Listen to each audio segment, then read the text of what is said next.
Deuce and Mo on our way to San Francisco, the NBC Sports California studios. Kings and T-Wolves tonight. Pre-game carpool. It doesn't get any easier for Sacramento. After taking on the Nuggets last game, they take on the team with the best record in the West. How you feeling about Kings, T-Wolves tonight? I feel fine. I feel like that's always my answer. I'm just like always sitting on a fence. Fine, I guess. Because I just don't know what I'm going to get from this Sacramento Kings squad, whether it's the number one team in the West or one of the worst teams in the league. You never know on a Friday night. Yeah, the Kings could be without De'Aaron Fox again. He is questionable. He did participate in shoot-around. Who knows? I think it's going to be a game-time decision. Anthony Edwards, also questionable for Minnesota. You know, I go back to last time the Kings played the T-Wolves in Minnesota. When was that? Back in November. It was an in-season tournament game. Look at that. And the Kings were coming off two ugly losses to the Pelicans on the road. They were without Keegan Murray. The T-Wolves had yet to lose a game at home. And you're like, all right, what's it going to look like? The Kings went out there and battled. And it's going to take that same type of fight tonight because Minnesota's number one in defensive rating. Mm-hmm. They're a great rebounding team, especially defensively. And when they won that game last, they crushed Minnesota on the offensive glass. They had 26 second chance points.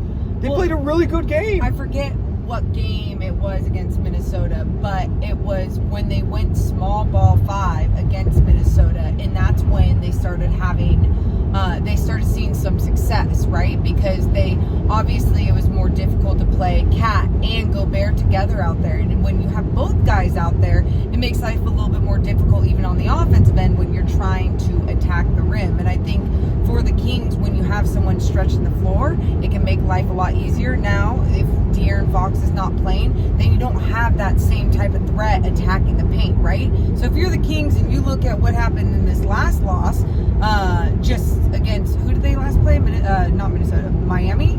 Is that the Kings' last loss? The Denver Nuggets. Oh, Nuggets, yeah. I'm like, wait, where am I? So against the Nuggets, like, even when they started off playing so well in that game, and they started playing sharp on the offensive end, on the defensive end, I'm just hoping that you see that same type of sharpness in their offensive game where the ball is moving back and forth. You got to make sure to make the defense work tonight. The thing, too, with Minnesota is you got to play fast. But that's my concern tonight. If De'Aaron doesn't go, it's like, are the Kings going to be able to function offensively? Because they don't play with consistent pace. And I felt like last game, their mindset without De'Aaron was, we got to keep playing fast. But playing fast doesn't mean taking quick shots. Not taking the first shot. No. Shot selection matters. It means matters. Getting the ball up the floor, trying to attack the paint. You know, Gobert and Cat don't want to run defensively, but if Minnesota gets you in the half court, that's when they lock you down. They're so long. They've got size.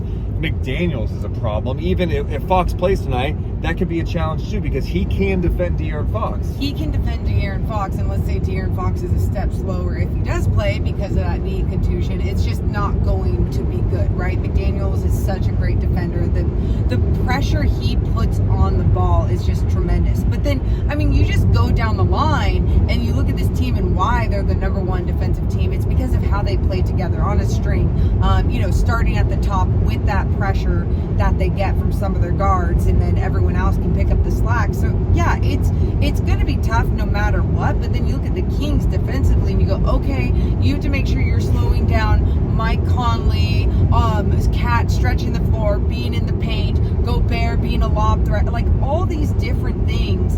And I just go, this is one of those games where if you're not locked in perfectly every possession, like they were in that one first quarter against the Denver Nuggets last game, like then you are going to see the same results as we did last game. If Anthony Edwards plays, obviously that adds another dynamic too.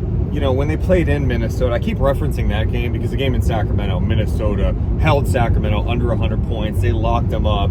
It was a problem. And the one area they tried to attack was when they went small with Trey Lyles, as you mentioned a little bit ago. But that first Minnesota game, it was such a complete game. And Anthony Edwards was kind of turned into a jump shooter that game. The Kings didn't have Keegan Murray to throw at him, but Kessler Edwards came in and had some good minutes, and they did a good job contesting some of his shots, but he can kill you in so many ways. So Look, it's going to be a challenge for Sacramento. I hope De'Aaron plays because I think obviously it gives Sacramento a better chance and hopefully they can get back on track. And I hope Ant doesn't play. I want him to play. No, screw this. No. This is what I wanted in the beginning of the season. I love all the tests. At the end of the year, I'm like, no, I need all the wins. I need all the wins, especially in these last 24, especially what you're seeing in the Western Conference standings, Deuce. All the W's. Please. Well, what do you guys think is going to go down tonight at the Target Center? Let us know in the comments below. We're going to be live for Kings Pre and Post on NBC Sports California. Then we're driving back from San Francisco to Sacramento for Night Chat tonight. Friday night chat. So you'll be there with us, win or lose. Hit the thumbs up. Make sure you're subscribed. Talk to you guys soon.